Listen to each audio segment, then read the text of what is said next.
आज हम इस वीडियो में वैसे स्टूडेंट जो खासकर बीएचयू में बी ऑनर्स के लिए या बीए सोशल साइंस के लिए एंट्रेंस एग्जाम देना चाहते हैं सेशन 22-23 में किस तरीके से उनको तैयारी करनी चाहिए, क्या क्या सोर्सेस अपनाना चाहिए उसके बारे में, और कुछ बेसिक गाइडलाइंस जो आपको जानना चाहिए या कुछ बेसिक इन्फॉर्मेशन उसके बारे में कंप्लीट डिटेल में साथ ही सिलेबस के साथ आपको बताया जाएगा।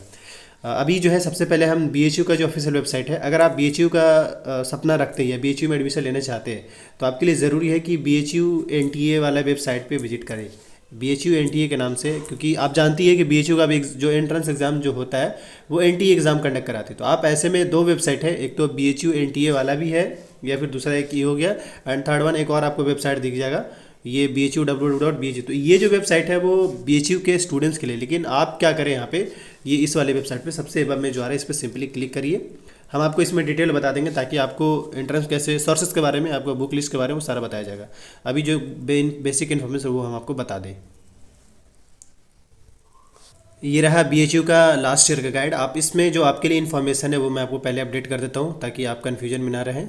अब देखिए, उससे पहले मैं आपको रिमाइंड कर दें कि इस बार ऐसा चल रहा है, हो सकता है कि बीएचयू का भी जो एग्ज़ाम हो वो सीयूसेट के थ्रू ही हो, लेकिन आप उसको लेकर पैनिक मत होइएगा। अगर सीयूसेट होता भी है तो जो बीएचयू का सिलेबस है वही सीयूसेट का ही सिलेबस, 90% चांस है वही रहेगा। बस ये एक चीज़ ऐड होने वाला होगा, जैसे हम लोग नॉर्मली एक कंबाइन एग्ज़ाम देते थे, बट अगर बाय द वे जैसे सीयूसेट इम्प्लीमेंट होता है तो उसमें सब्जेक्ट डोमेन वाला सीन रहेगा। मतलब ये कि अगर मान ली हिस्ट्री के लिए आप देना चाहते हैं तो आपको हिस्ट्री के बारे में डिटेल में अच्छा से जानकारी होना चाहिए, तो देन उस पेपर में आप क्वालिफाई कर पाएंगे या उसमें एडमिशन ले पाएंगे, वो इस तरीके से। हालांकि हमने इस पर सीयूसेट वाले पे वीडियोस बना दिया, ये बहुत जल्द आ जाएगा, आप उसको लेकर बिल्कुल भी मत पैनिक होइएगा। आते हैं हम आपको यहाँ पे देख सकते हैं बीए ऑनर्स में जो वहाँ पे कोर्सेस है और सीट्स है। सबसे बड़ी चीज़ यहाँ पे सीट्स बहुत ज़्यादा है।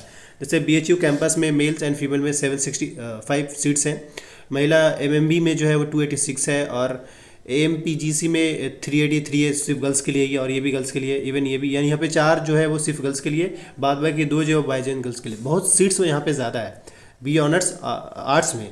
और अब इसके बाद अगर हम बात कर लें यहाँ पे, इसमें समझने वाली बात है कि ये कोड है, कोर्स का कोड 131। इसके अलावा जो दूसरा यहाँ पे वो बी ऑनर्स सोशल साइंस का है। अब अगर आप देखेंगे तो इसमें भी काफ़ी सीट्स है, मतलब असल में सीट्स वहाँ पे ज़्यादा इसलिए फॉर्म ज़्यादा फिल होते हैं, पर है कि आप अच्छे से पढ़ के जाएंगे, सोर्सेस अच्छा अपना रखेंगे, ऑब्वियसली आपका सिलेक्शन होकर रहेगा। ये याद रखें, अगर देते हैं एग्ज़ाम तो एटलीस्ट जो है आज के टाइम में आपको, क्योंकि आपका जो क्वेश्चन होता है वो 120 के आसपास होता है, 120 में एटलीस्ट आपको 50% मार्क्स, मतलब 50% सही करना है, देन सिलेक्शन फिक्स है। आज के टाइम में किसी भी एंट्रेंस को क्वालिफाई करने के लिए 50% आपका रिजल्ट एटलीस्ट होना चाहिए।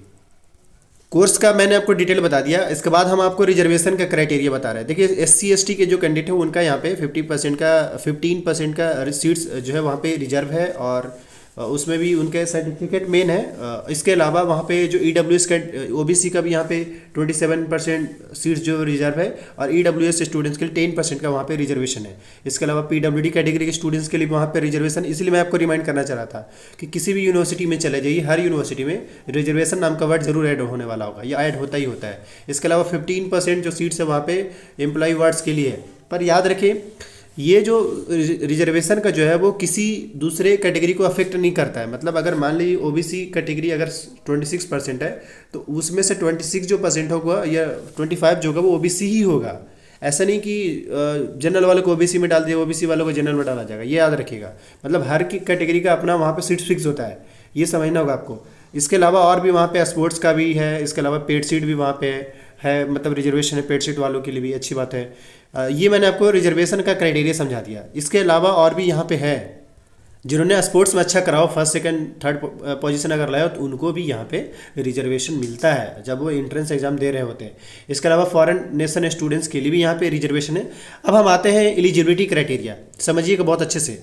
एलिजिबिलिटी क्राइटेरिया में अगर आप देखेंगे तो 10+2 आपका होना चाहिए, लेकिन एटलीस्ट 50%, यानी आपने जहाँ कहीं से भी 12th किया है एटलीस्ट 50% होना चाहिए। इसके साथ ही आपका जो एज है वो 22 साल 22 ईयर से ज़्यादा नहीं होना चाहिए। अगर इससे ज़्यादा है देन आप इस फॉर्म के लिए एलिजिबल नहीं है। आप चाहे आप देख सकते हैं, अपना एज देख लीजिएगा। बाद में कि यहाँ पे सीट्स मेंशन है, आप उसको लेकर बिल्कुल मत घबराएं। तो ये मैंने आपको बैचलर ऑफ आर्ट्स का दिखा दिया, एलिजिबिलिटी और एज लिमिट का क्राइटेरिया। अब वही अगर हम सोशल साइंस की बात कर ले, bachelor of B honours in social science में, उसमें भी एलिजिबिलिटी क्राइटेरिया सेम है, देख सकते हैं। यही आपको मैं दिखाना चाह रहा था। बट इसमें जो बी ऑनर्स इकोनॉमिक के लिए है, the students must be offered mathematics, यानी उनका मैथ्स एटलीस्ट होना चाहिए, तभी वो इसमें एलिजिबल है एडमिशन के टाइम में। बाद बाकी एज का अगर क्राइटेरिया देखिए तो 22 ईयर फिक्स है वहाँ पे।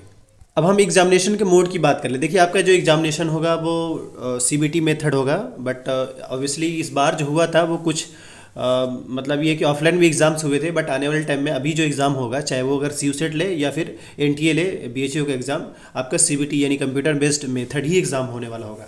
तो ये है कि आपको कंप्यूटर का थोड़ा बहुत जानकारी होना ज़रूरी है। बाद बाकी अगर हम ड्यूरेशन की बात कर लें, क्योंकि आपके क्वेश्चन जो होते हैं वो 120 होते हैं, याद रखिए। आपका देखिए एक तो कंबाइन पेपर होता है, मतलब कॉमन इंटरेस्ट हुआ था तो बीए ऑनर्स आर्ट्स का और सोशल साइंस का एक ही पेपर हुआ था।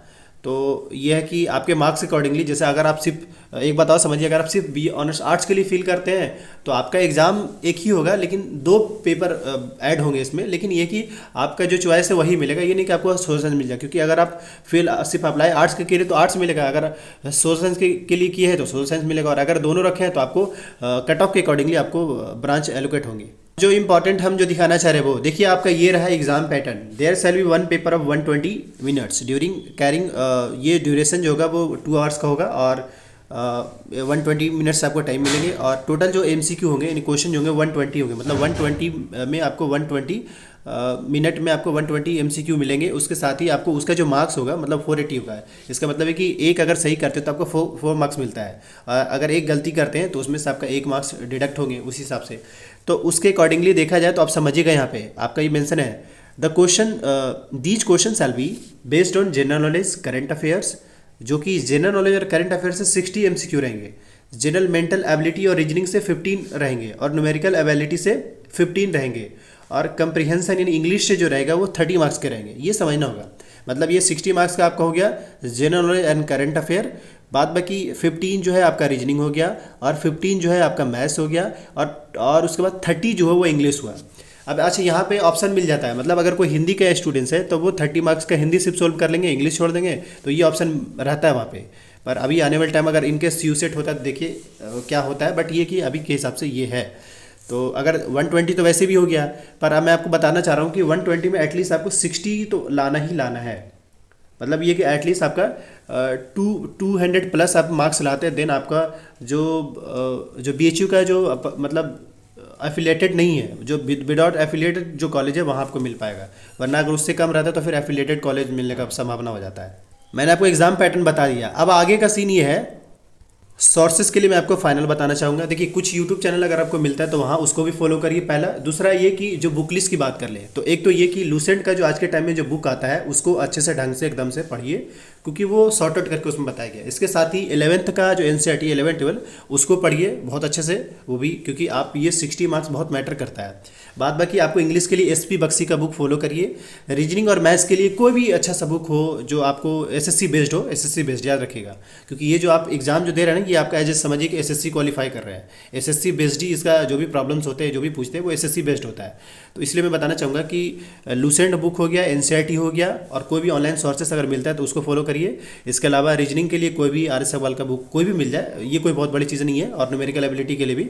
बट लैंग्वेज कम्प्रिहेंशन के लिए आप एसपी बख्शी का बुक जो है फॉलो कर सकते हैं। इसके अलावा कोई भी आपको रिलेवेंट लगे, लेकिन इन सब के लिए ज़रूरी है कि आप क्वेश्चन पेपर को समझिए, क्योंकि एनटीए ने बनाया है, और अगर by the way LCU set implement होता है तो एनटीए ही बनाएगा, और ऐसे में एनटीए अपने स्टैंडर्ड को जानता है। तो मेरे ख्याल से ऐसा लगता है कि जो बच्चे एनटीए का एग्ज़ाम दिया है वो अच्छे से समझ सकता है कि हाँ भाई एनटीए का एग्ज़ाम का स्टैंडर्ड क्या है, तो उसी हिसाब से आपको तैयारी भी करना है। बाद बाकी आगे हम देखते हैं थोड़ा आगे। अगर आप किसी खास टॉपिक पे वीडियो चाहिए तो कमेंट करिएगा। आने वाले जो भी अपडेट्स आते हैं सीयूसेट को लेकर और बीएचयू को लेकर, अगर आप उससे अपडेटेड रहना चाहते हैं तो इस यूट्यूब चैनल जरूर सब्सक्राइब कर लिए। मैं फिर से रिमाइंड कर दूँ, इस यूट्यूब चैनल पे आपको सिर्फ और सिर्फ बीएचयू और सीयूसेट के जो भी अपडेट्स आते हैं उसका अपडेट करा जाएगा। Thank you for watching.